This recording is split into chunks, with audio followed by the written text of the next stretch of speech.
खरं तर आपल्या अध्यक्ष महोदय आपल्याला माहिती आहे की राज्यामध्ये PM किसान सन्मान योजना ही केंद्राची आणि राज्याची नमो शेतकरी महान निधी योजना ह्या दोन योजना ह्या शेतकऱ्यांसाठी आहेत।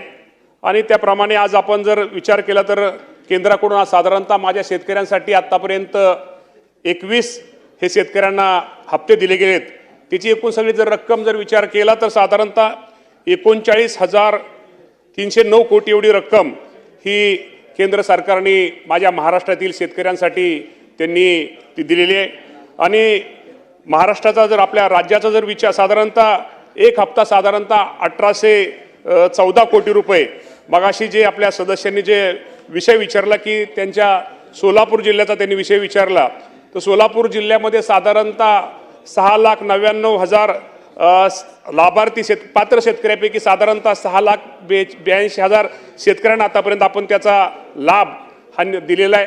त्यामुळे त्यांचा जो प्रश्न आहे की ही जी योजना आहे केंद्र सरकारची ह्या केंद्र सरकारच्या योजना ही साधारणतः त्याचा कट ऑफ डेट ही पूर्वीच्या वेळेस केंद्राने योजना जी आपण केंद्राने ते राज्याने त्याप्रमाणे राबवली साधारणतः 1 फेब्रुवारी 2019 की त्याच्या अगोदर असणाऱ्या शेतकऱ्यांसाठी 1 फेब्रुवारी 2019 नंतर जर कुणी नवीन शेती घेतली तर तो लाभार्थी तो शेतकरी यामध्ये पात्र ठरत नाही। आणि सदस्यांची भावना आहे बरोबर आहे की त्या 2019 नंतर फक्त वारसाला एखादा मृत्यू झाला तर वारसाला त्या योजनेचा लाभ घेता येतो, परंतु ज्यांनी नवीन शेती घेतली किंवा नवीन ह्या गोष्टी घेतात तो त्याला लाभ होत नाही।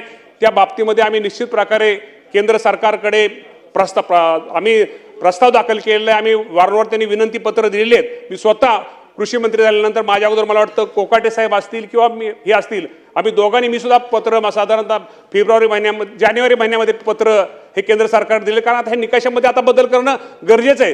कारण काय 1 फेब्रुवारी 2019 नंतर त्यानंतर अनेक शेतकऱ्यांनी नवीन जमीन घेतलेली जे गरीब शेतकरी आहेत त्यांना हा योजनेचा लाभ मिळाला पाहिजे। या बाबतीमध्ये केंद्राकडे आमचा सगळ्यांचा पाठपुरावा चालू आहे।